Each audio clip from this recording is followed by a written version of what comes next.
살면 살수록 진짜로 내 뜻대로 잘 안 되고 그리고 내 마음대로 잘 안 되는 게 우리의 삶이다라는 생각들이 듭니다.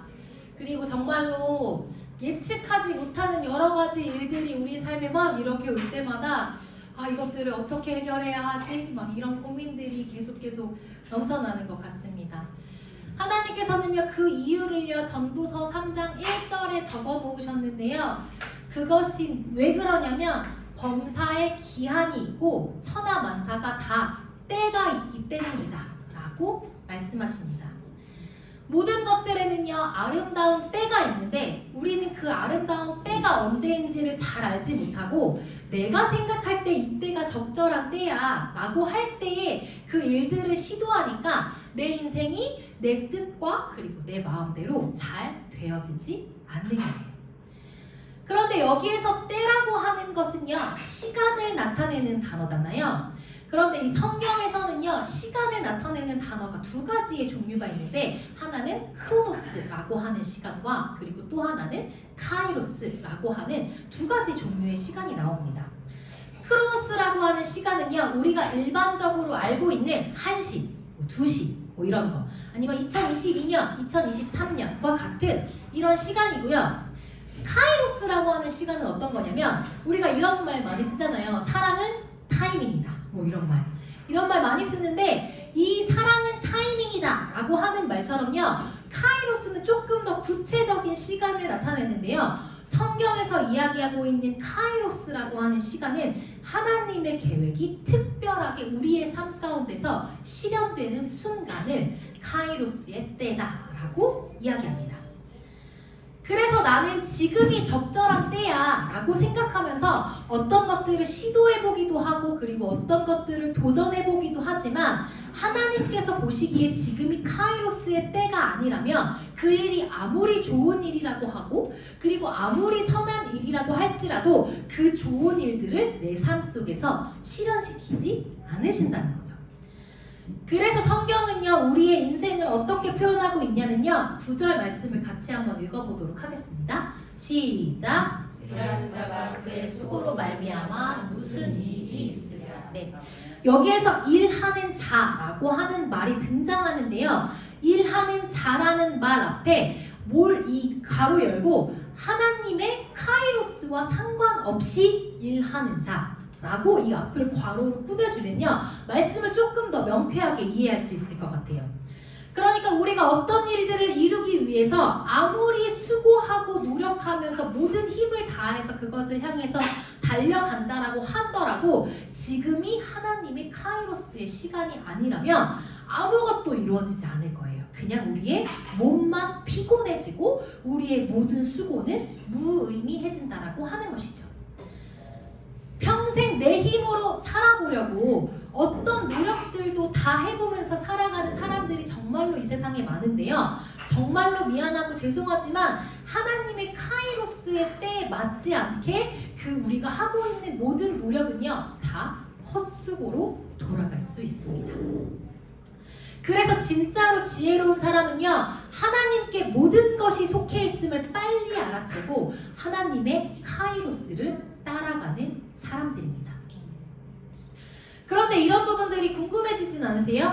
하나님이 왜 우리 인생 가운데 하나님만의 카이로스를 정해놓으셨을까? 정해놓으신 것까지는 좋은데 우리도 그 카이로스를 잘 알 수 있으면, 조금이라도 눈치를 챌 수 있으면 좋은데 그 카이로스는 저를 알 수 없고 우리 모두가 알 수 없고 오직 하나님만 알고 계시잖아요. 저도 마음이 너무 답답하던 어느 날 기도밖에 진짜 할 수 있는 게 없어가지고 이런저런 기도를 하는데요, 하나님께서 제 마음속에 이렇게 물어보시는 것 같았어요. 내가 왜 카이로스를 정해놓았는지 아냐? 라고 이렇게 물어보시는 것 같았어요. 그래서 저도 모르잖아요. 그래서 아니요, 저도 잘 모르겠는데요 라고 이제 말씀을 드렸더니 저한테 이렇게 말씀하시는 것 같았어요.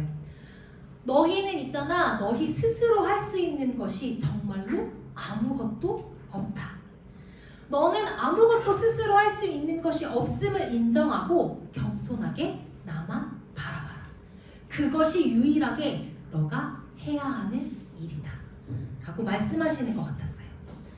그러면 그러면서 우리 오늘 읽었던 전도서 3장 11절 말씀과 14절의 말씀이 떠오르게 하셨습니다. 우리 같이 한번 읽어보도록 할게요. 시작. 하나님이 모든 것을 지으시되 때를 따라 아름답게 하셨고 또 사람들에게는 영원을 사모하는 마음을 주셨느니라. 그러나 하나님이 하시는 일의 시종을 사람으로 측량할 수 없게 하셨도다. 하나님께서 행하시는 모든 것은 영원히 있을 것이다. 그 위에 더할 수도 없고 그것에서 덜할 수도 없나니 하나님이 이같이 행하심은 사람들이 그의 앞에서 경외하게 하려 하심인 줄을 내가 알았도다. 아멘. 이 말씀에서요, 하나님께서는 지으신 그 모든 것 하나도 빼놓지 않고 모든 것을 때를 따라서 아름답게 하셨고, 그리고 영원을 사모하는 마음 또한 우리에게 주시지만 딱 한 가지, 하나님이 하시는 일의 시작과 끝을 인간들이 감히 측량할 수 없도록 그렇게 해놓으셨대요. 그리고 하나님이 행하시는 그 모든 일들은 우리의 수고로 우리가 더 많이 수고하고 혹은 우리가 덜 수고한다고 해서 더해질 수도 없고 덜해질 수도 없는데, 그 모든 것들을 주님만 주관할 수 있다고 말씀하시는데, 그 이유를 뭐라고 말씀하시냐면 바로 사람들이 하나님을 경외하기 위해서라고 말씀하세요. 경외라고 하는 단어를 네이버에서 뭐라고 정의하냐면요, 공경하면서 두려워한다 라고 정의하는데요, 하나님을 경외한다라고 하는 것은 하나님을 두려워하거나 무서워서 벌벌 떠는 것이 아니라 하나님께 모든 주권이 있음을 인정하는 것입니다. 하나님이 행하시는 모든 일들은 우리가 더 많이 수고하고 노력한다고 해서 절대 바뀌어지지 않아요. 하나님께만 모든 주권들이 있기 때문에 우리는 그 사실들을 받아들이고 인정해야 하는 것입니다.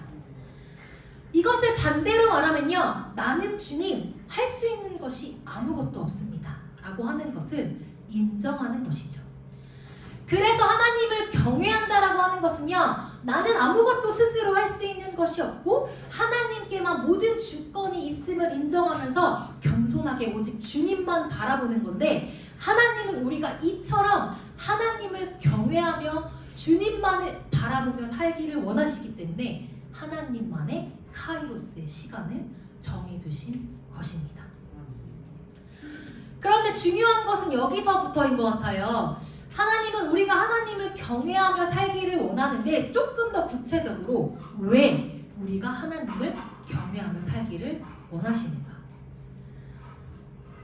여러분들도 다 경험해보셔서 알겠지만 모든 주권이 하나님께만 있음을 인정하면서 하나님을 경외하면서 사는가, 그렇지 않는가에 따라서는요, 우리의 삶의 태도가 굉장히 달라질 거예요. 하나님을 경외하지 않는 사람들은요, 자기가 정해놓은 시간, 자기가 정해놓은 계획들, 자신의 지혜와 자신의 어떤 여러 가지의 경험들을 의지해서 하나님 없어도 나 이 정도로 잘 살 수 있어 라고 하는 어떤 그러한 인생들을 살아가겠죠. 굉장히 많은 수고를 하면서. 그런데 하나님을 경외하는 사람들은요, 모든 주권이 하나님께 있음을 인정하기 때문에 나의 모든 수고와 노력이 하나님의 카이로스와 상관이 없으면 아주 헛되다라는 것들을 잘 알거든요. 그래서 하나님은요, 우리가 혼자서 열심히 수고하면서 살아가기를 원치 않으시고 겸손하게 주님만 바라보고 하나님 의지하며 살아가기를 원하시기 때문에 하나님은 우리가 하나님을 경외하기를 원하십니다. 그리고 또한 하나님께서는요, 우리가 하나님을 경외하면서 살아가기 또 원하시는 이유가 있는데요, 아주 나를 가장 잘 아시는 분이 하나님이시기 때문에 그래요. 아주 예전에 저희 애가교회에서 달란트 시장을 했던 적이 있었어요. 이제 교회 상암동에서 교회 시작한 지 얼마 안 됐을 때, 우리 그때 미가랑 소리도 굉장히 어렵고 이제 그때 서희도 있고 태경이 있고 막 이제 이럴 때였는데, 이제 달란트 시장을 이제 아이들이 했는데 그때 장난감을 진짜 많이 샀거든요. 뭐 애들이 좋아할 만한 거를 많이 샀는데, 그때 샀던 것 중에 그 자동차 그 운전해가지고 가는 거 있잖아요. 자동차를 샀었는데 장난감 포장 상자에 뭐라고 써 있었냐면요, 듀라셀, 에너자이저 사용 금지라고 포장지에 그렇게 써 있는 거예요. 그래서 저는요, 건전지가 듀라셀이랑 에너자이저가 아닌 거 말고 또 있나? 이제 이런 생각이 들면서 다른 건전지가 잘 못 본 것 같은데 뭐 이제 이런 생각들을 했어요. 근데 그게 너무 궁금한 거예요. 왜 이 자동차에 듀라셀이랑 에너자이저를 넣으면 안 되나? 너무 궁금해서 애들한테도 말해줘야 될 것 같고, 그래서 회사에다가 전화를 해봤어요. 제가 너무 궁금해가지고. 아니, 여기 이거 포장에 듀라셀이랑 에너자이저는 쓰지 말라고 써있고 다른 건전지를 사용하라고 써있는데 왜 이거를 사용하면 안 되나요? 라고 물어봤더니 듀라셀이나 에너자이저는요, 너무 성능이 좋아가지고 그 건전지를 거기에다가 쓸 경우에는 부품이 녹아버릴 거래요. 그래서 그 장난감이 고장날 거래요. 우리 애들 좀 더 좋은 거 사줄 걸. 그 장난감이 분명히 고장날 거다. 그러니까 그보다 성능이 떨어지는 건전지를 사용해야 그게 잘 버티고 살아갈 수 있기 때문에 그 다른 건전지를 써라 라고 이야기를 하더라고요. 만약에 우리가 이 말을 무시한 채로 에너자이저나 듀라셀 이게 건전지가 제일 좋지 라고 해가지고 거기다가 넣었으면 장난감은요 바로 고장났을 거예요. 우리는요, 나를 가장 잘 아는 사람이 바로 나다 라고 착각할 때가 많아서요, 내가 정해놓은 시간과 그리고 내가 정해놓은 때와 내가 정해놓은 방법과 나의 어떠한 생각으로 일하기를 좋아합니다. 그러나 성경은 그렇게 이야기하고 있지 않죠. 장난감에 듀라셀이나 에너자이저 건전지를 넣으면 장난감 부품이 녹아버릴 것을 가장 잘 아는 사람은요, 그 장난감을 만든 회사 사람들이었어요. 마찬가지로 나를 가장 잘 아는 분은요, 내가 아니라 나를 지으신 하나님이십니다. 그 하나님은요, 우리가 오늘 말씀에서 읽은 대로 우리가 울 때가 언제인지 알고 계세요. 그리고 우리가 웃을 때가 언제인지 알고 계세요. 그리고 우리가 무언가를 찾을 때가 언제인지 알고 계시고요, 우리가 무언가를 잃을 때가 언제인지 정확하게 알고 계세요. 그리고 그 하나님은요, 내가 무엇을 해야 행복한지, 어떤 것을 해야 기쁜지, 내가 반대로 어떤 것을 하면 고장나는지 나보다도 훨씬 잘 알고 계시는 분입니다. 그래서 하나님은요, 우리가 나의 때에, 나의 방법대로, 내 지혜대로, 내 경험을 따라서 살아가는 것이 아니라 주님, 내가 정말로 주님 없이는 스스로 아무것도 할 수 있는 게 없습니다 라고 하는 것들을 인정하고 겸손하게 오직 주님만 바라보고 의지하면서 하나님을 경외하며 살아가기를 원하시는 거예요. 아멘. 저는 지금도 약을 잘 못 먹어요. 그래서 알약이 많이 있으면 약간 2-3개씩 나눠서 먹는 편이거든요. 근데 어렸을 때는 정말로 심각했어요. 어렸을 때는 이제 가루약을 먹어야 되니까 저가 약을 먹는 시간에는요, 저 아직도 기억나는데 엄마가 옆집에 있는 아저씨들을 다 불러왔어요. 그래가지고 누구 아저씨, 뭐 그때 응답하라 1988 약간 이런 시절이니까 문 다 열려있잖아요. 그래서 우리 다혜 약 먹어요. 그럼 옆집 아저씨들이 저희 집으로 와요. 그러면 이제 저를 잡아요. 그리고 저를 꼭 안는 분이 계시고 팔다리를 붙잡는 분이 계셔요. 엄마가 이제 새끼손가락으로 이렇게 쭉쭉쭉쭉 한 다음에 이렇게 이제 저의 입에다가 그걸 넣는데 제가 진짜 안 먹으려고 해서 이렇게 막 몸부림을 쳤어요. 그리고 입에 들어가잖아요? 뱉었어요. 제가 그게 기억이 남거든요. 엄마한테 혼나요. 근데도 약을 먹기가 그렇게도 싫더라고요. 이렇게 약을 안 먹으려고 고개를 사정없이 흔들어댔던 저의 어린 시절의 모습처럼 우리가 우리의 인생을 우리의 뜻과 그리고 우리의 마음대로 어떻게든 해보려고 우리의 경험과 계획을 따라서 계속 수고로이 움직이면요, 그 모든 수고들은 다 헛된 수고가 될 거예요. 그리고 결코 우리를 위한 수고가 되지 않을 거라는 거죠. 지금 당장은 그게 순탄한 길처럼 보일 수도 있겠지만 그 인생은 행복하고 기쁘기는커녕 분명히 고장나고 말 거라는 것입니다. 그러나 내가 가장 행복하고 그리고 내가 가장 만족하며 내가 가장 기쁨을 누릴 수 있는 것이 어떤 것인지 누구보다 잘 알고 계시는 하나님은요, 하나님을 경외하는 마음으로 겸손하게 주님만 바라보는 자들의 인생을 가장 완벽한 때에 가장 좋은 길로 인도하십니다. 그러므로 하나님께서 왜 카이로스라고 하는 시간을 만드셔서 우리가 왜 하나님을 경외하며 살아가기를 원하시는가 하면요, 우리가 하나님은요 고장나지 않고 가장 행복하게 살기를 원하시거든요.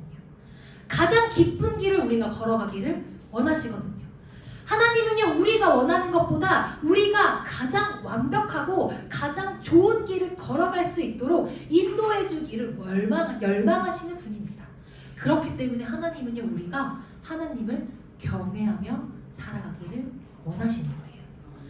그래서 잠언 9장 10절 말씀 같이 읽어볼 건데요. 잠언 9장 10절 말씀 이렇게 이야기하고 있습니다. 같이 읽어볼게요. 시작. 여호와를 경외하는 것이 지혜의 근본이라. 모든 사람들은요 아마 행복을 향해 달려갈 것입니다. 그러나 여호와를 경외하는 방법이 기쁨과 행복에 가장 빨리 도착할 수 있는 그런 길이에요.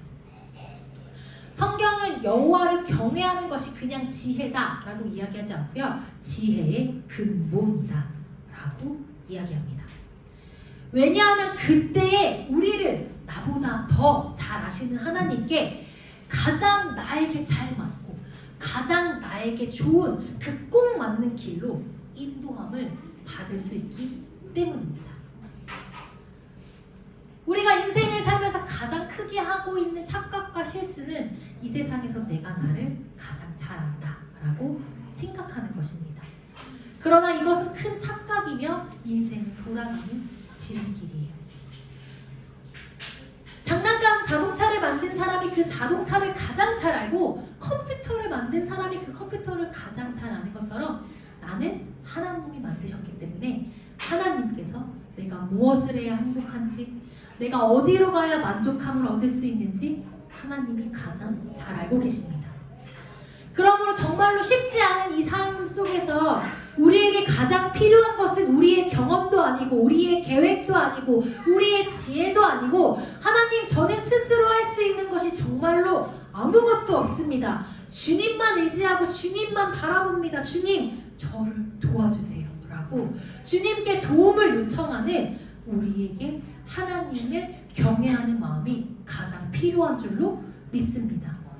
그러므로 우리 모두가 오직 지혜의 근본인 하나님을 경외하는 마음으로 하나님만 의지하며 살아가셔서 나보다 나를 더욱더 잘 아시는 하나님께 가장 선하고 가장 완벽한 그 길로 가장 완벽한 때에 가장 아름다운 때에 인도함을 받으시는 우리 모든 예가 성도님들이 되시기를 간절히 소망합니다.